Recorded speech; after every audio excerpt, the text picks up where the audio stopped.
శనివారం రోజు హాస్పిటల్ పోయినాను. ఏళ్ళు నొప్పి ఉందని డాక్టర్ చూస్తే ఆపరేషన్ చేయాలి అన్నాడు. చేసి నేను తండ్రి నాకు ఆపరేషన్ అందుకు భయము, నేను సాక్ష్యం చెప్తాను, నార్మల్ వస్తాయని అనుకున్నా. ఇంకా స్కానింగ్ తీసి ఎక్స్రే తీస్తే అన్ని బాగా వచ్చినాయి, ఏం లేదులేమో మా తర్వాత తక్కువ అవుతుంది అని చెప్పినాడు డాక్టర్. మందులు రాసిచ్చినాడు. నిన్న మా ఆయన మనవి చదవబడిన లేఖన భాగం ఆశించి విరిచి మా అందరి జీవితాలు మీరు పరిపక్షమని గమనిస్తాం. వాక్యం వాక్శక్తిగా మీరు మార్చే దేవుడు. వాక్యం ద్వారా బలపరచండి, వాక్యం ద్వారా ధైర్యపరచండి, వాక్యం ద్వారా కుంగిపోయిన వారిని లేవనెత్తని, వాక్యం ద్వారా స్వస్థపరచండి తండ్రి. వాక్యం ద్వారా ఆత్మ నేత్రం తెరవండి, ఆత్మ చెవులు తెరవండి, ఆత్మ ప్రత్యక్షత మీరు దయచండి. దేవా దావీదుకు మీరు ఆత్మ ప్రత్యక్షం దయచేసిన విధానం బట్టి మేము స్తుతిస్తున్నాం. యెహోవా దూతను చూడగలిగినాడు ప్రభా. స్తోత్రం దేవా, మీకే స్తోత్రం, మీకే స్తోత్రం, మీకే స్తోత్రం, మీకే స్తోత్రం. సర్వశక్తి మంతుల ప్రభానాథని మీరు ఇచ్చిన ప్రత్యక్షను బట్టి నా ప్రభా యాత్రా కీర్తనలో 125వ కీర్తన నా ప్రభా అనుభవ రీతిగా దేవా నా తండ్రి మాకు జ్ఞానోదయం కలుగులో కూడా నా తండ్రి వ్రాసి ఉండగా ఆ కీర్తన మేము ధ్యానిస్తుండగా మీ ఆత్మశక్తితో మాకు నింపి నా ప్రభా మీ చిత్తానుసారంగా ధ్యానం చేయడానికి కృపాసాన్ని దయచేయమని మమ్మను మా ఆత్మను మీ చేతులకే సమర్పిస్తూ మీరు మాత్రమే ఈ రాత్రి కాలంలో బోధగా ఉన్నందుకు మీరు మా ప్రధాన కాపరిగా దేవా ప్రధాన దూతగా మాత్రమే మీరు ఉంటున్నారు. అందరి బట్టి కూడా మేము స్తుతిస్తున్నాం. ప్రధాన యాజకుగా మీరు ఉంటున్నారు. అందరి బట్టి మేము స్తుతిస్తున్నాం. మా జీవితంలో మీరే ప్రధానమైన మా అందరి స్థానములు మీరు ఆక్రమించుకున్న విధానం బట్టి మేము స్తుతిస్తున్నాం. రాజు రాజుగా ప్రభుగా సర్వశక్తి మంత్రమైన దేవా స్తోత్రం. దేవా నీకే స్తోత్రం, నీకే స్తోత్రం, నీకే స్తోత్రం, నీకే స్తోత్రం. నీతి మంత్రులు పాపము చేయడము తమ చేతులు చాపకున్నాడు భక్తిహీనుల రాష్ట్రాన్ని విరగొడుతున్న దేవా నిన్ను స్తుతిస్తూ మమ్మను మా ఆత్మ మీ చేతకే సమర్పిస్తున్న దయచేసి ప్రార్థిస్తున్నాం తండ్రి. ఆమేన్, ఆమేన్, ఆమేన్. ఇశ్రాయేలు మీద సమాధానం ఉండదు కాక. ఈ మాట కేవలం ఇశ్రాయేలులకు మాత్రమే కాదు.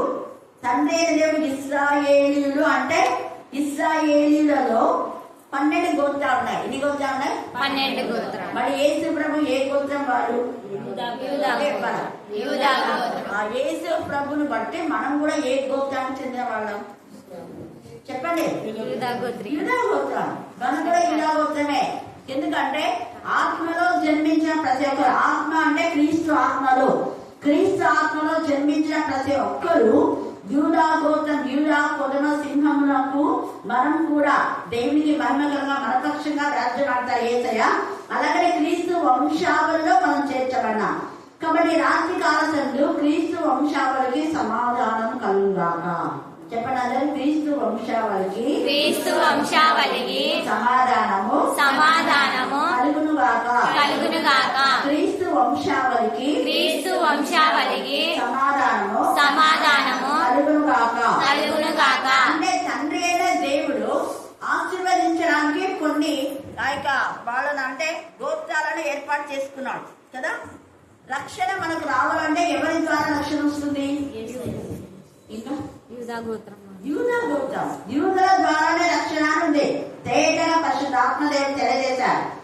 అంటే యూదుల ద్వారా రక్షణ అంటే యూదా మతంలో యూదా వంశంలో నుంచి వచ్చిన యేసయ్య ద్వారా. అలాగనే 12 మంది శిష్యులు కూడా.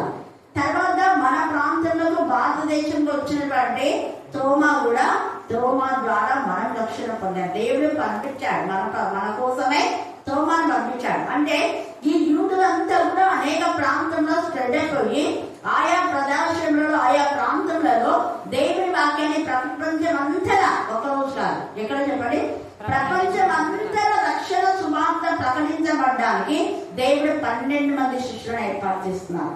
12 మంది స్ప్రెడ్ అయిపోయినారు. వాళ్ళు చెదిరిపోయినారు. వాళ్ళంతా చెదిరిపోయినటువంటి వీళ్ళు ప్రపంచం అంతటా ఇంక్లూడింగ్ మనం చెప్పాలంటే ఇశ్రాయేల్ దేశం కూడా. ఇశ్రాయేల్ వాళ్ళు కూడా యేసయ్య పంపిన 12 మంది శిష్యులు లేదా 70 మంది లేదా 500 మంది ఇంకా ఎంతమంది వాళ్ళు వాక్య పరిచయలో ఉన్నారో వాళ్ళంతా వాళ్ళ ద్వారానే, వేరే వాళ్ళ ద్వారా కాదు, వాళ్ళ ద్వారా ఒకరికొకరు రక్షణ చేస్తుంది. ఇప్పుడు ఉదాహరణ నేను ఎవరికైనా రక్షణ సువార్త అందించిన అంటే నాకు దేవుని యొక్క మరి యూదుల ద్వారానే నేను రక్షణ పొందాను. మన దేశానికి వచ్చిన తోమా నుంచి మనమంతా అంటే ఫారినర్స్ వచ్చారు కదా, వాళ్ళ నుంచి మనం రివైవ్ అయ్యాం. కాబట్టి నా గొప్ప కాదు, ఇంకొక గొప్ప కాదు, వీళ్ళందరిలో ఎవరున్నాడు? క్రీస్తున్నాడు. మనమంతా క్రీస్తు వంశావళి. కాబట్టి క్రీస్తు వంశావళిలో ఉన్న మనకు సమాధానం కలుగాక అన్నాడు. 100% దేవుడు సమాధానం ఇస్తాడు. అయితే ఇది దేవుడు మనకిచ్చినటువంటి ఒక వాగ్దానం, ఒక నిబంధన, ఒక కట్టడ, లేకపోతే దేవుని యొక్క కృపను బట్టి, మహదేశం బట్టి, ఆయన దయని బట్టి, ఆయన జాలిని బట్టి ఆయన మనకు సమాధానం కలుగాక అన్నాడు. అయితే అందరికీ కాదు. ఎవరికి చెప్పండి మరి సమాధానం? అది దేవునికి ఇష్టమైన మనుషులకు భూమి మీద ఏముంటుంది? భూమి మీద ఎవరికైతే సమాధానం ఉందో పరలోకం మీద కూడా సమాధానం ఉంది. భూమి మీద ఏది విప్పుతుందో అది పరలోకం మీద విప్పబడుతుంది, పరలోకం మీద ఏది విప్పుతుందో అది భూలోకం మీద కూడా విప్పబడుతుంది. సో మనం భూమి మీద సమాధానం పొందినటువంటి వ్యక్తులు ఎవరైనా, క్రీస్తు రక్తంలో కడగబడి నీతిమంతులుగా చేయబడిన ఎవరైనా పరలోకంలో నిత్య సమాధానం, అక్కడ ఎటర్నల్ పీస్. అందుకనే యేసు ప్రభువు వారికి ప్రిన్స్ ఆఫ్ పీస్ అన్నాడు. ఆయన నిజంగా ఒక రాజు, సమాధానపు రాజు. ఆయన మామూలు రాజులు చాలా మంది ఉన్నారు, ఎంతమంది రాజులు ఉన్నారు. కానీ యేసయ్యకున్న పేరు ఏ రాజులకు లేదు. రాజులకంతా రకరకాల పేరు ఉండొచ్చు, కానీ సమాధానం ఈ ఫలానా రాజు ప్రపంచానికంతా సమాధానం కలుగు చేస్తాడు అన్న రాజు ఇవ్వలేదు. వాళ్ళ దేశానికి ఏమైనా మేలు చేసుకోవచ్చు వాళ్ళ బంధువులకు. కానీ యేసయ్య అలా కాదు. మనం చూసినట్లయితే మానవ కోటికి సమాధానపు రాజు. హల్లెలూయా, హల్లెలూయా. ఆయన అందుకనే ఆయన రాజు, ఆయన సమాధానపు రాజుగా ఉన్నాడు. కాబట్టి ఇక 125వ కీర్తనలో ఆయన యాత్రా కీర్తనగా మనం ఇక్కడ చూస్తూ ఉన్నాం. ఈ యాత్రా కీర్తనలో యేసయ్య అనుభవం పూర్తిగా ఈ యొక్క లేఖన భాగం రాస్తున్నాడు. ఏమిటా అనుభవం అంటే, మధ్యాహ్నం వేళ మనం చూసుకున్న వర్ణాను కళ్ళంలో జరిగినటువంటి పరిస్థితి. అసలు అఖిల్ ఎంత చక్కగా ప్రార్థన చేశాను. నేను అందుకే ప్రేరేపణ ఉన్నప్పుడు ఇస్తాను, పలానా వాళ్ళు చేయండి అంటే మిగతా వాళ్ళందరూ చేయడానికి కాదు, అంటే మెయిన్ పాయింట్స్ అన్నమాట. అక్కడ మనం చూస్తే దావీదు నీతిమంతుడే. దేవుడే దావీదు ఏమన్నాడు? నా హృదయానుసారం అన్నాడా? దావీదు దేవుని హృదయానుసారుడు అయినా కూడా కొంచెం దేవునికి విరోధమైన విషయంలో ఆలోచించినందుకు, స్వబుద్ధిని ఆధారం చేసుకున్నందుకు ఎంత శిక్ష వచ్చేది అక్కడ. దాదాపు మనం చూస్తే మీరు 13 నుంచి అక్కడ 21వ అధ్యాయము 13 నుంచి 19 దాకా చదివితే 70,000 మంది చనిపోతారు. ఎంతమంది చనిపోతారు చెప్పండి? ఒక్కరు కాదు, ఇద్దరు కాదు. చూసారా? ఇద్దరు సేవకులకు బాధ పెడితే 7,000 మంది 11వ అధ్యాయం ప్రకటనలో చనిపోతారు. ఇద్దరు సేవకులను బాధ పెట్టినందుకు దేవుడు బాధ పెట్టాడు. కానీ వాళ్ళు అన్యులు కాబట్టి, అవివేకంగా వాళ్ళు చేశారు కాబట్టి, లేదా ఒకవేళ 7,000 మంది ఆ ఇద్దరు సేవకులకు విరోధంగా ఉండి ఉంటారు, అందుకనే ఆ యొక్క వాళ్ళంతా చనిపోయినారు. కానీ ఇక్కడ మనం చూస్తే ఈ 70,000 మంది దావీదు చేసిన తప్పుకు వీళ్ళనెందుకు దేవుడు శిక్షించాడు అని మీరు అనుకోవచ్చేమో. ఆ 70,000లో నిర్దోషులు ఒక్కరు కూడా ఉన్నారు. హల్లెలూయా, హల్లెలూయా, హల్లెలూయా. వాళ్ళు కూడా ఏదో ఒకటి దేవునికి విరోధంగా ఉండి ఉంటారు కాబట్టి 70,000 మందిని అక్కడ హతమయ్యారు. ఒకటి. రెండవది ఏంటంటే, ఒకవేళ నిర్దోషులుగా ఉన్నారే అనుకోండి, నిర్దోషుల యొక్క మరణం దేవునికి ఇష్టం. నీతిమంతుల మరణం దేవునికి అంటే ఇష్టం. ఆయన ఇష్టానుసారంగా వాళ్ళు తీసుకుంటాడు. ఇప్పుడు ప్రవీణ్ పగడాలు గారు చనిపోయారంటే ఆయన దోషి అని కాదు, ఆయన అర్థమైందా? ఆయన నీతిమంతుడే, ఆయన నిర్దోషే.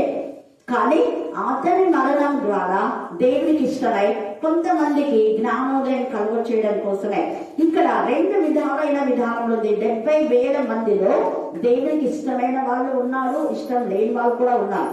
కానీ నిర్దోషులకు అనే మాట నేను ఎందుకు చెప్తున్నా అంటే, ఆ 70,000 మంది చనిపోవడానికి దేవుడు ఒక ప్రణాళిక ఏర్పాటు చేసినారు. వాళ్ళని మాత్రమే తీసుకునింటాడు ఒక అర్థం. అంటే వాళ్ళకి ఆ టైంలో వాళ్ళ యొక్క మరణం దేవుడు రాసి పెట్టి ఉంచుంటాడు. అందుకనే అక్కడ మనం ఈ లేఖన భాగం చూస్తున్నాం. చిన్న తప్పుకు అక్కడ పెద్దలు కూడా జనసంఖ్యను మాత్రమే ఆయన లెక్కించాడు. ఈ రాత్రి జ్ఞాపకం పెట్టుకో, ఎన్నిసార్లు మనం దేవుడు ఇచ్చినటువంటి కృపను నిర్లక్ష్యం చేసి ఎప్పుడు డబ్బు గురించిన ఆలోచనే మనకు, ఎప్పుడు చింతలే, ఎప్పుడు ఇదే. ఇంత కృప దయచేసిన దేవుడికి మనం ఏమి ఇస్తున్నామని అనుకో, గింజుకుంటుంటాం. ఇక్కడ దావీదు ఎంత స్తుతించాడు, 7 మార్లు ముమ్మారు ప్రార్థన చేస్తాడు. అందులో అలా చేసి కూడా చిన్న ఆలోచన వచ్చింది, సైతాన్ దూరే ఆలోచన.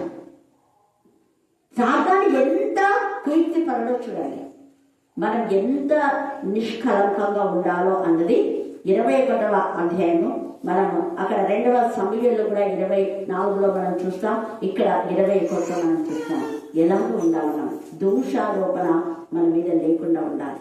అందుకే ఇప్పుడు క్రీస్తు చేసినందు ఉన్న వాళ్ళకి ఏ శిక్ష విధియు లేదు. దాన్ని బట్టి ఇక్కడ అంటున్నాడు, ఇక కీర్తనకారులు అక్కడ 70,000 మంది చనిపోతే దావీదు ఎంత చిచ్చి అనుకుంటారు. కానీ వాళ్ళందరూ నిందలు భరించాల్సిందే, కారణం దేవుడు కోపం వచ్చే పని చేసినాడు. ఎంత నిందలు ఒక్కసారి ఆలోచించలేకపోయినాడు. అవును కదా, ఫిలిస్తీని నేను ఒక్కని కదా జయించింది అనుకోలేకపోయినాడు. ఎన్నిసార్లు ఎన్ని ఘనమైన విజయాలు సాధించిన దావీదు అవివేకంగా ప్రజలు ఎంతమంది ఉన్నారో పోయించుకో, యుద్ధాల బలాఢ్యులు ఎవరు యుద్ధంలోకి పోయేవాడు. యుద్ధం యెహోవాదే అని దావీదు అన్నాడు. యుద్ధం యెహోవాదే అన్న దావీదుకు ప్రజలు లెక్కించవలసిన అవసరమే లేదు. పైగా అక్కడ ప్రవక్త చెప్తున్నాడు, ఇది దేవునికి కోపం, నువ్వు చేయొద్దు అన్నాడు. అయినా నేను చేస్తా, రాజు కదా, అందుకే ఏ చిన్న విషయంలో కూడా మనం అహంకారం ప్రదర్శించకూడదు, విధేయతుండాలి. తర్వాత మళ్ళా ఏ గాలు మాట అయితే వినలేదో తర్వాత అదే గాలు మాట విని వర్ణాకాలంలో బలిపీఠం కట్టి బలి అర్పిస్తాడు. అదే దేవుని మందిరంగా ఏర్పడుతుంది. హల్లెలూయా, హల్లెలూయా. ఇక్కడ ఇలాగ యాత్రా కీర్తనలో అంటున్నాడు కదా. యాత్రా కీర్తన అంటే దావీదు సౌలు నుంచి వెళ్ళిపోయినప్పుడు, లేదా అబ్షాలోము యొక్క మరి ఆ మాటలకు భయపడి ఒంటరిగా మనం చూస్తే సిక్కులకు అక్కడ తీసుకొని వస్తాడు, మళ్ళీ ఆ ప్రాంతం వెళ్ళి అలాగ వెళ్ళిపోతున్న సమయంలో ఉండొచ్చు. ఇక్కడ యాత్ర 125 కాబట్టి ఇది చివరి కీర్తనలే. యెహోవా యందు నమ్మిక ఉంచువారు కదలక నిత్యం నిలిచి సియోను కొండవలే ఉండేది. ఇప్పుడు అన్నాడు, నేను అప్పుడు అలా చేశాను, కొంచెం కలవరం ఉంది, కొంచెం కదిలినాను, కొంచెం కదిలించాడు, అయిపోవాలి భయంకరమైన ఉగ్రతను నేను పొందుకున్నాను. మీరు అలా ఉండొద్దండి. కదలగా నిత్యం వెళ్తే సియోను కొండ, సియోను కొండ ఎప్పుడు కదలదు. కొండలు చాలా ఉన్నాయి, ఆ కొండల్లో ప్రత్యేకమైనది సియోను కొండ. సియోను కొండకు దేవునికి చాలా ఇష్టం. సియోను గురించి మీరు ఓర చూపులు చూస్తున్నారు, సియోను గురించి మీరు తక్కువగా అంచనా వేస్తున్నారు, అది వెలివేయబడింది అనుకున్నారు. దానికి ఆరోగ్యం నేను కలుగజేస్తాను. ఇర్మియా 30:17 తేటగా రాయబడింది. మీరు వెలివేయబడితే మీరు అనుకున్నారు, కానీ నేను దానికి ఆరోగ్యంలో కలుగజేస్తాను.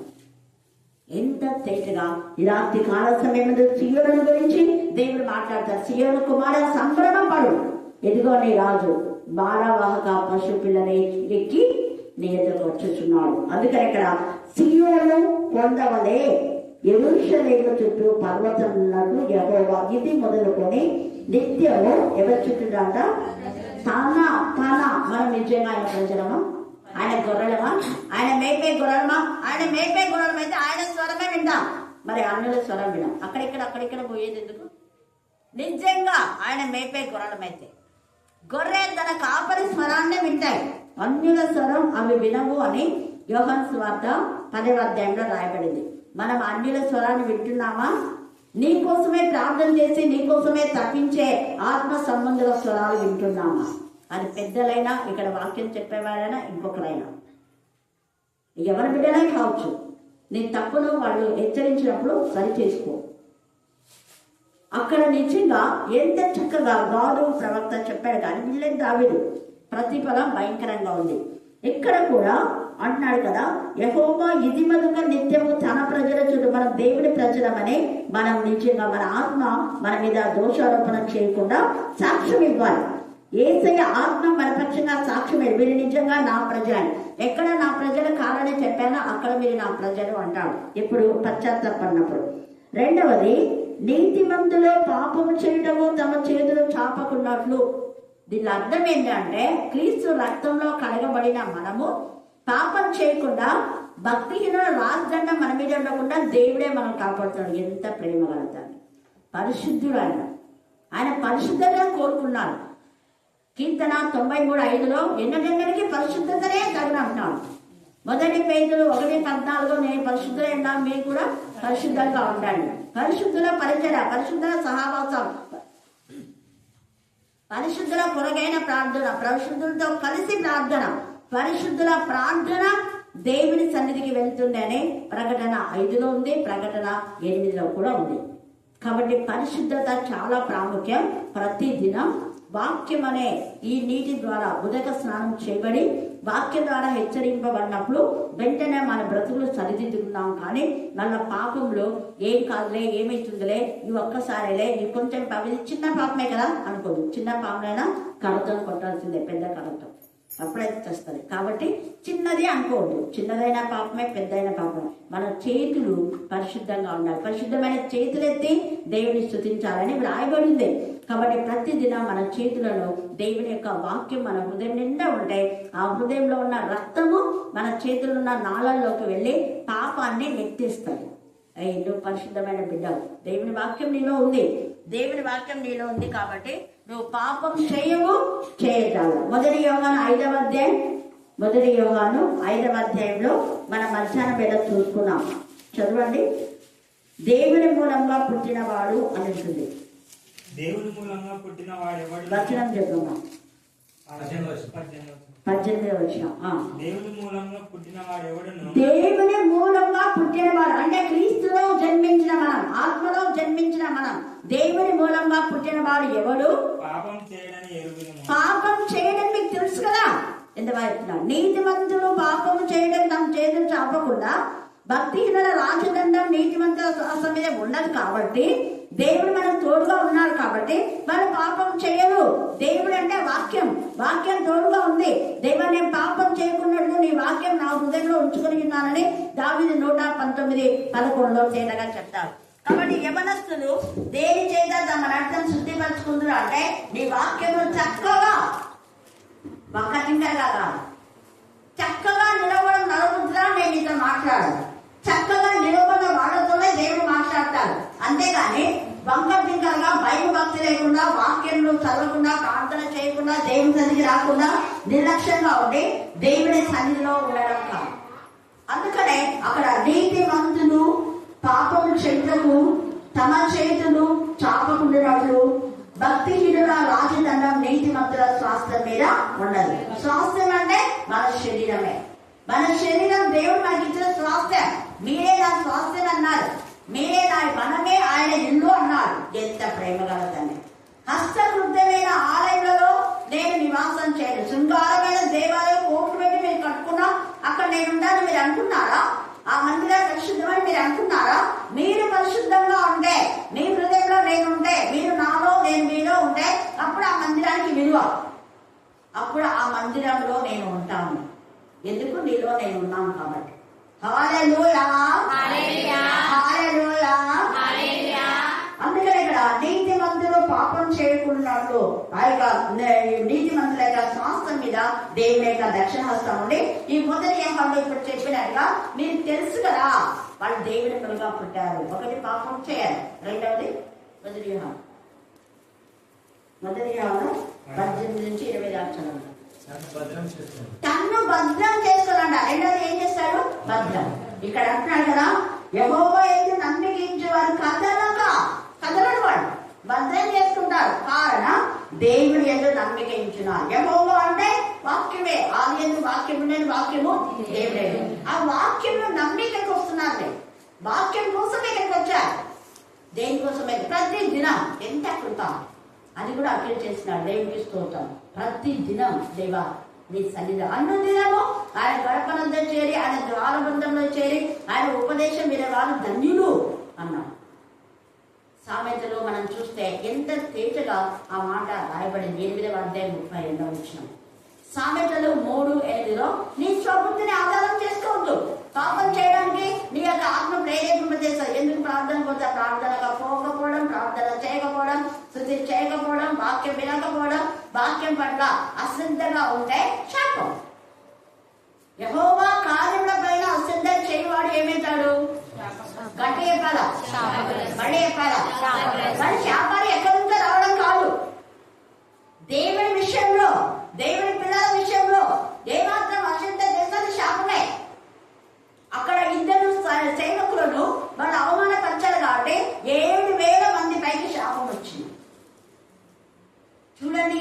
బాధాకరమైన విషయం.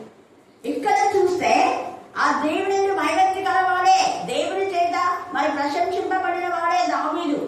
నీతిమంతుడని చెప్పబడినాడు, శుద్ధి చేసుకున్నాడు. అంతగా ఉండి కూడా సాతాను ప్రవేశించిందంటే మనం ఏ రేంజ్లో ఉన్నాం?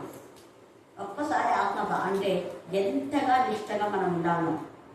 ఎన్నిసార్లు నేను సాతాను ప్రేరేపించింది అంటే నువ్వు దేవునికి ఇష్టంగా లేనందుకే, సొంత బుద్ధిని ఆధారం చేసుకున్నందుకే. ఇక్కడ ఈ ఒక్క అప్పుడు అక్కడ బత్షెబా విషయంలో సాతాను ప్రేరేపింపజేసింది. ఇక్కడ జనసంఖ్య మరి లెక్కించడానికి, అక్కడ ముందోళ్లను ఉరియాను చంపించడానికి. అందుకే బత్షెబా దావీదు భార్యని రాబడలేదు గ్రంథంలో. న్యాయకర్త ఎదురాడు, ఆమె ఉరియా భార్యనే. ఉరియా భార్య అయిన బత్షెబా అందా ఉంది. హల్లెలూయా, హల్లెలూయా, హల్లెలూయా, హల్లెలూయా. అందుకని ఇక్కడ ఏమంటాడు చూడండి. తర్వాత అక్కడ భద్రం చేసి, ఒకటేమో పాపం చేయాలి, రెండవది భద్రం చేసుకుంటారు వాక్యం ద్వారా, మూడవది దుష్టుడు ముట్టాడు. ఇక్కడ కూడా అదే ఉంది. భక్తిహీనుల నాచుదండం, నీతిమంతుల స్వాస్థ్యం మీద ఉన్నది. ఈ రెండు కండక్ట్ చేస్తే మీకు చాలా మెసేజ్ దేవుడి మీద మాట్లాడు. 127 మొదటి యోగాలు. మరణకరమైన పాపం ఉంది, మరణకరము కాని పాపం ఉంది. మనం ఏ విధానమైన పాపం చేస్తున్నా క్షమించరాని పాపం, నువ్వు క్షమించమని రాత్రి పగలు ఉపవాసం ఉన్నా దేవుడు క్షమించాలి. అది దేవుడికి ఇష్టం లేదని ముందే చెప్పాడు కదా. ఇది పాపం అని దేవుడు ముందే చెప్పాడు, నీకు తెలుసు అది పాపం అని. కాబట్టి దాన్ని మనం విడిచిపెట్టాలి. తర్వాత చూడండి, యెహోవా మంచి వారికి మేలు చేయండి. చెడ్డ వాళ్ళకే మంచి వాళ్ళకే మళ్ళీ ఇవ్వాలా? మరి ఎవరు మంచి వాళ్ళు చెప్పండి. నీతిమంతులు. ఎవరు నీతిమంతులు? ఒకరు కూడా వెళ్ళరా? మరి ఎవరు? ఇంకా క్రీస్తు రక్తంలో కడగబడినవాళ్ళు, పశ్చాత్తాపడిన వాళ్ళు, ముఖ్యంగా మారు మనసు.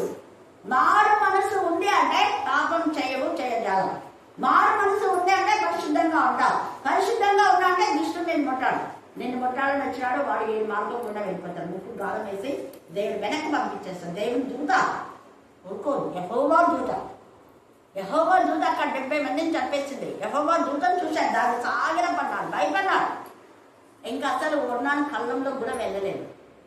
వెళ్ళకుండా బలి అర్పించాడని గాజు ప్రవక్తకు అక్కడ బలిపీఠం కట్టమంటే కట్టిస్తారు, అన్ని చేస్తారు. కానీ కళ్ళని కూడా భయపడతారు. అక్కడ తర్వాత చదువుకోండి. ఎంత భయం వచ్చేస్తుంది ఆమె. ఈ మధ్యాహ్న కాల సమయమందు యెహోవా మంచి వారికి మేలు చే. మంచి వారు అంటే క్రీస్తు వాక్యానుసారంగా జీవించే వాళ్ళే. వాక్యం వినేవాళ్ళు శ్రద్ధగా వాక్యం అర్థం చేసుకున్నాడు, వాక్యం గ్రహించి తమ బ్రతుకులు సరిదిద్దుకొని పరిశుద్ధ మార్గంలో, జీవ మార్గంలో, నీతి మార్గంలో, సత్య మార్గంలో, దేవునికి మహిమకరమైన మార్గంలో పయనించే వాళ్ళు మాత్రం మంచివారు. ఇంకా మిగతా ఈ లోకంలో ఉండి అది ఇది దాన ధర్మాలు, అన్నదానం, గోదానం, భూదానం, విద్యాదానం, వాళ్ళు ఎంతమందిలో చదివించారు, అవన్నీ కూడా మంచి కాదు. అవి ఒకవేళ ఒక విధానంలో మేలు చేసేది ఉండవచ్చు. బట్ దేవుని దృష్టిలో మంచి అంటే మనము దేవునికి లోబడే జీవితం. హెబ్రీయులకు రాసిన పత్రిక 3వ అధ్యాయంలో వాళ్ళు దేవునికి లోబడలేదు కాబట్టి వాళ్ళంతా చెడ్డవాళ్ళు. చెడ్డవాళ్ళందరినీ చంపేశాడు. దేవుని విరోధులందరినీ కూడా అరణ్యంలో రాలిపోయేలా చేశాడు.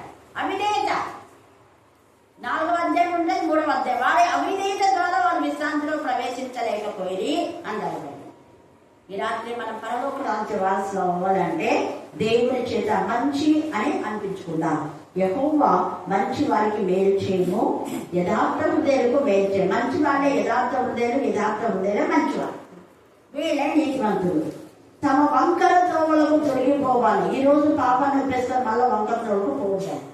తమ వంకర త్రోవలకు తొలగిపోవాలని పాపం చేయి వార్త కూడా యెహోవా ఇన్నసంగా తొలగిపోవాలి. ఇక్కడ కొనిపోయిన వాళ్ళు అలాగనే ఉండొచ్చు. మేలు 70 మంది. తర్వాత చూడండి 70,000 మందిలో ఇశ్రాయేలు మీద ఏముంటుందన్న? ఇశ్రాయేలు అంటే యేసయ్య ఇందులో ఉన్నాడు. యేసయ్యను కలిగిన వాళ్లకు దేవుడి సమాధానం కలుగజేస్తాడు. ఆయన సమాధానంకు కర్త, అందరికీ కర్త కాదు. మన సమాధానాన్ని వెతికి వెంటాడాలి. సమాధానం అనేది వెలుగు ఫలంలో ఒకటి, అది ఒక ఫలం. తర్వాత యాకోబు 3:15లో కూడా పైనుంచి వచ్చినటువంటి జ్ఞానం అది ఏమైతుందంటే పరిశుద్ధమైనది, సమాధానకరమైనది. లోబడినది సులభంగా లోబడాలి. కాబట్టి ఈ లోబడే జీవితంలో ఉంటే సమాధానం. ఇక్కడ దావీదు లోబడాలి కాబట్టి ఏం లేదు అక్కడ ముందే సమాధానం. దావీదుకు గావు కేక పెట్టాడు, అయ్యో నేను ఇబ్బందిగా పన్నాను, వికలాంగంగా పన్నాను, ఎంత తప్పు చేశాను నేను అనేసి అక్కడ ఎంతగా మొత్తుకుంటాడు. చూడండి మనం చూస్తే దావీదు నేను ఇరుకాటంలో పన్నాను 13 వచ్చిన. అందుకు దావీదు మిక్కిలి కొంచెం కాదట, మిక్కిలి ఇరుకులో చిక్కినాడు. గాఢాంధకారం రోజు నేను పన్నాను, నన్ను తీసినాడుగా. ఒక భూమిలో కూరుకుపోయాను, ఒక కాలు తీస్తే ఇంకోటి పోయేలా. ఏమైనా హెల్ప్ చేసే వాళ్ళు లేదు. బురద భూమిలో ఉన్నాడు, భూమిలో వచ్చి ఎవరు సాయం చేశారు, చేయలేదు. ఇది దేవుని ఉగ్రత. దేవుని ఉగ్రతను తగ్గించే వాళ్ళు ఎవరున్నారు? ఎవరు లేరు. గొప్ప ఇంట్లో నేను పడి ఉన్నాను, కేకలేను కూడా దాని ఉన్నాను. అప్పుడు అంటున్నాడు కదా, అప్పుడు మంచిగా రాలా, మహాకృప గలవాడు నేను మనుషుల చేతిలో పడక ఆయన చేతిలో పడును కాక అని గాబుతో అనేను. కావున యెహోవా ఇశ్రాయేలులందరి మీదకి తెగులు పంపగా ఇశ్రాయేల్లో 70,000 మంది చచ్చిరి. ఈ 70,000 మందికి చావు కారణం ఎవరు? దావీదు యొక్క అవివేకం. అదే నేను జనులు లెక్కిస్తే ఏమైతుంది? నువ్వు కూడా ఎప్పుడు దేవునికి ఇచ్చేటప్పుడు ఇంతమంది ఇంత ఇవ్వాలా అని అనుకోండి, తప్పదు. నువ్వు నిర్ణయం ప్రకారం ఎంత అనుకుంటే అంత ఇచ్చేస్తాయి. ఇంకా చెప్పాలనుకుంటే ఖచ్చితంగా దశభాగం సమయం ఇవ్వాలి. అది కూడా ఇవ్వకపోతే ఏదో చేస్తాను, ఏదో ఒకటి రోగం వచ్చిపోతుంది, ఏదో ఒకటి విధానంలో దేవుడు అంటే నేను రాబట్టుకుంటా ఉంటాను. నువ్వు దేవుని చదివి రావా, నేను 3 రోజులు వండబెట్టి దేవా ఇల్లేక. ఇప్పుడు మహాకృపగల దేవుడు అనుకుంటున్నాడు కదా దేవుని ఎంత. అప్పుడేమో ఇంత వేగమవుతే అన్నాడు, మరి ఇప్పుడు నాకు ఎందుకు ఇన్ని విజయాలు చూసిన దావీదు. మళ్ళీ చూడండి ఇక్కడ యెరూషలేము అక్కడ నాశనం చేయటకై దేవుడు ఒక దూతను పంపెను. అతడు నాశనం చేయబోతుండగా యెహోవా చూచి ఆ చేతి విషయమై సంతాపం నుండి నాశనం చేయు దూతతో చాలును. కొంతమంది జరిగింది, 70,000 మంది వచ్చారు, ఇంకా చాలే అన్నారు. ఆయననే సంతాపం పడేలా చేశాడు. చూడండి, చేసే అవివేక పనులకు దేవుడిని బాధపెట్టున్నాడు, తను బాధపడుతున్నాడు. రోజు సేవకులను బాధ పెట్టి మనం బాధ పెట్టదు, దేవుని బాధ పెట్టి మనం బాధ పెట్టదు. దేవుని సంతోషిస్తే మనం సంతోషమే. దేవుని సంతోషం వెళ్ళి దేవుని సన్నిధిలో ఉండి వాక్యం శ్రద్ధగా విని వాక్యానుసారంగా బ్రతుకులు మార్చుకుని మారు మనసు తగిన ఫలాలు ఫలించడమే. ఇక్కడ తర్వాత అంటాడు 16వ వచనంలో, దావీదు కన్నులెత్తి చూడగా భూమి ఆకాశముల మధ్య, ఇది అర్థం చేసుకుని చదవండి. దూత ఎలా ఉందంటే భూమికి ఆకాశం అంత ఎత్తుంది. ఒక దూత కొలత ఎంత అంటే ఇక్కడ రాయబడించిన దూత ఎంత ఎత్తుంది అంటే దావీదు చూస్తున్నాడు. అక్కడ ఆ దూత చదవండి, దావీదు కన్నులెత్తి చూడగా భూమి ఆకాశంలో మధ్యను నిలుచుచు వరదీసిన కత్తి చేత పట్టుకుని దానిని యెరూషలేము మీద చాపిన యెహోవా దూత కనబడాడు. చిన్న చీమలాగా అయిపోయినాడు దావీదు, ఇట్లా పట్టుకున్నాడు వేదం. అప్పుడు దావీదు ఎంతగా దేవుడు అప్పుడు అన్నాడు, నేను దావీదు జనులను ఏ మాత్రం కూడా జనులు చేయదు, వాళ్ళు ఏం చేయదు, వాళ్ళు ఏం చేస్తున్నారు, నేనే కదా చేసిందని ఒప్పేసుకుంటున్నాడు. చూడండి, దావీదు జనులను ఎంచుమని ఆజ్ఞ ఇచ్చిన వాడు నేనే కదా, పాపం చేసే చెడుతనం జరిగించేవాడు నేనే కదా. మనం ఏమంటాం, జనాలు లెక్కిస్తే చెడుతామా? దేవుడికి ఇది కాకపోతేనే చెడుతామా, అది కాకపోతే చెడుతామా? ఇంతకుముందు ఇచ్చినాం కదా, ఎంతమంది వచ్చినాం కదా, ప్రాంతంలో ఆదివారం వస్తున్నాం కదా, లేదా శుక్రవారం వస్తున్నాం కదా, మళ్ళీ రోజు రాకుంటే కూడా తప్ప మన ప్రశ్నలు ఇలా ఉంటాయి. ఇక్కడ దావీదు అంటాడు, నేనే కదా ఏంది జనములు లెక్కించడమే చెబుతాను. అందుకని అంటున్నాడు, దేవుడు కోపం వచ్చేలా చేశాడు, అది కోపం వచ్చే పనులు. ఇక్కడ తప్పు తెలుసుకొని పాపం చేసి చెడుతనం జరిగించడం, జనం లెక్కించడము పాపమే, జనం లెక్కించడం చెడుతనమే, జరిగించడం నేనే కదా. గొర్రెల వంటి వాళ్ళకు మీరేమి చేస్తుంది? గొర్రెలాంటి వాళ్ళు అలా చనిపోయినారు మా 20,000 మంది. దాంట్లో దేవుడికి ఇష్టమైన వాళ్ళు కూడా ఉండొచ్చు, కానీ బుద్ధి రావాలని దేవుడు చేశాడు. అందుకనే గొర్రెల వంటి వాళ్ళకు మీరేమి చేసింది? నా దేవుడమైన యెహోవా బాధ పెట్టి నీ చెయ్యి నీ చెల్లెల మీద ఉండకుండా నా మీదను నా తండ్రి ఇంటి వారి మీదను ఉండనిమ్మని దేవుడితో మనం చేశాడు. అంటామా? ఏమైనా నువ్వు చేసిన పాపం నీ పిల్లల మీదకి వస్తుంది, నువ్వు చేసిన పాపం నీ ఇంటికి వస్తుంది, నువ్వు చేసిన పాపం నీ దేశానికి వస్తుంది, నువ్వు చేసిన పాపానికి ఊరంతా కూడా నాశనం అయిపోతానంటే నేను మీరు నాశనం అని చెప్తావా? నువ్వు మాకు శాపం అని చెప్తావా? ఇక్కడ దావీదే అంటున్నాడు, నాకు నా ఇంటి వారికి రాములాక మన ఏమన్నా తప్పేసింది నేనే కదా, నన్ను మాత్రం శిక్షించలేవా? నా కొడుకులేమేద్దు, నా బిడ్డనేమనదు అంటే కొడుకును శిక్షించినాడు, బిడ్డ పిల్లలు కూడా శిక్షించినాడు దేవుడు.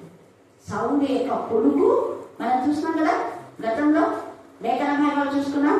ఆ యొక్క రిస్పా కుమారుడు ఇద్దరు, ఆ యొక్క సౌలు కుమారుడు, మేరము కుమారుడు మనమడు కూడా శిక్ష వచ్చింది. తాత చేసిన తప్పు, అవ్వ తాతలు చేసిన పాపానికి మనవలకు వస్తుంది, మనవరాలకు వస్తుంది. వాక్యం ఉండేది. అవివేకంగా మనం శపిస్తారా అంట. ఎవరు శపిస్తే శాపాలు తగవు. దేవుడు శపిస్తే, దేవుడి కోపం వస్తే నీ ఇంట్లో రోగాలు వస్తాయి. దేవుడి కోపం వస్తే నీ ఇంట్లో నుంచి ఎగరగొట్టేస్తాను. 1,00,000 ఎవరికైనా ఎగరగొట్టినా అనుకో నీ 3 లక్షలు పోతాయి. కట్టు. ఒక నిబంధనతో మనం తీసుకునేట ఆ నిబంధన నెరవేర్చు, నిబంధన లేని చంద్రులుగా ఉన్నప్పుడు అంతగా దేవుని పడినటువంటి దావీదు చిన్న దానికి ఎంతగా బాధపడుతున్నాడు చూడండి. ఇక్కడ ఎంత చక్కగా మాట్లాడుతుంది. నా ఇంటి వారికి, మేమే కదా చేసింది, నేను చేసిన పాపానికి నా తండ్రి ఇంటి వారి మీద, ఎందుకంటే గతంలో సౌలు ఇంటి వారి మీదకి వచ్చింది కాబట్టి ముందే ఎక్కేస్తున్నాను, నేను కదా తప్పు చేసింది కాబట్టి నా తండ్రి ఇంటి వారి మీదను ఉండనిమ్మని దేవుడితో మనవి చేశాను. యెబూసీయుడైన వర్ణాను కళ్ళనందు యెహోవాకు ఒక బలిపీఠను కట్టించడమే దావీదు అతనికి వెళ్ళవల్లని దావీదు నాకు ఆజ్ఞ ఇమ్మని యెహోవా దూత గాదులకు సెలవించాడు. కానీ దావీదుతో మాట్లాడాలి. అదే దావీదుతో మాట్లాడచ్చు కదా దూత, కానీ ఎవరితో సెలవించింది? గాదుతో. ఎందుకు? అప్పుడు ప్రవక్త మాట నిర్లక్ష్యం చేశాను. అప్పుడు కూడా అంతే, ఎలీఫజు జోఫరు తేమను యోగును చాలా బాధ పెట్టారు, నిర్లక్ష్యం చేశారు. అప్పుడు దేవుడు అన్నాడు, మీ యొక్క బలి నేను తీసుకోను. పై మీరు ఎంత తప్పుగా మాట్లాడినారు, యోగుడు ఎంత కించపరిచినారు, మీకు రాలేదనా కృష్ణుడు? పో యోగు దగ్గరికి పోయి క్షమాపణ చెప్పుకొని మీ యొక్క ఆ బలి పశువులని యోగుకిస్తే యోగే బలి అర్పించాలి. యోగు దగ్గర మీరు క్షమాపణ చెప్పి మళ్ళీ నాకు బలి అర్పిస్తాను నేను తీసుకోను. ఎంత తిరిగి దొరికినంతే అక్కడ చిక్కుతో పోయి యోగు బలి అర్పిస్తే అప్పుడు వాళ్ళకు సమాధానం వచ్చింది. ప్రశాంతత లేకుండా పోయింది, మానసికంగా కూలిపోయారు. ఇక్కడ కూడా దేశం మీదకి సమాధానం వచ్చి 30 వచనం చూడండి. దావీదు యెహోవా దూత పట్టుకుని నా కత్తికి భయపడిన వాడై దేవుని యొద్ద విచారించడం ఆ స్థలంలోకి వెళ్ళలేకుండా ఎంత ఇదే భయం ఉంటుంటే. కాబట్టి మనకు కూడా భయంతో వణుకుతో దేవుని చంపుకుంటాం. దేవుడు ఈ లేఖన భాగాన్ని దీవించి ఆశీర్వదించుగాక. ఆమేన్, ఆమేన్, ఆమేన్. అప్పుడు ప్రార్థన చెప్పిన వాక్యం ప్రతి ఉదయం తన ప్రభావ 30 40 100 ఫలించే బాగా దయచేతండి ప్రభావ తండ్రి. ఎందుకంటే తండ్రి ప్రభావ నన్ను ఎవరు ఏ సమస్యలో వచ్చినారో మాకైతే తెలుస్తుంది ప్రభావ. వచ్చిన వారందరినీ సరికి ఆదరించుకో ప్రభావ. నేను వాళ్ళ కుటుంబాలలో ఏ సమస్యలు ఉన్నావో ఏ బాధలు ఉన్నావో తండ్రి ప్రభావ నీకు మాత్రం తెలుసు తండ్రి ప్రభావ. అవును తండ్రి ప్రభావ. ఎందుకంటే తండ్రి ప్రభావ నన్ను ప్రతి కుటుంబంలో తండ్రి ప్రభావ నేను ప్రతి కుటుంబంలో సమస్యలే తండ్రి ప్రభావ. నేను కుటుంబంలో ప్రభావ ఎందుకంటే అపవాది వాడు తండ్రి ప్రభావ. అపవాది వాడు ఎక్కడ తండ్రి వాడు కాడి చేస్తుంది అక్కడ ఎరగొట్టు ప్రభావ. యేసు నామలో ఎరగొట్టు తండ్రి ప్రభావ. తండ్రి నీ పిల్లల్ని తండ్రి ప్రభావ ఎక్కడైనా తండ్రి ప్రభావ నీ పిల్లల్ని తండ్రి ప్రభావ నేను సతమతం చేస్తూ తండ్రి ప్రభావ కాడి చేస్తుంది అక్కడ యేసు నామలో ఎరగొట్టు తండ్రి ప్రభావ. అవును తండ్రి ప్రభావ నేను ఇక్కడ వచ్చిన ప్రతి ఒక్క బిడ్డని సరికి ఆర్దలించుకొని నడిపించమని అక్క చెప్పిన వాక్యం ప్రతి హృదయంలో ఫలించాలని యేసయ్య పరిశుద్ధ నామమున అడిగి వేడుకుంటున్నాం మా తండ్రి. ఆమేన్.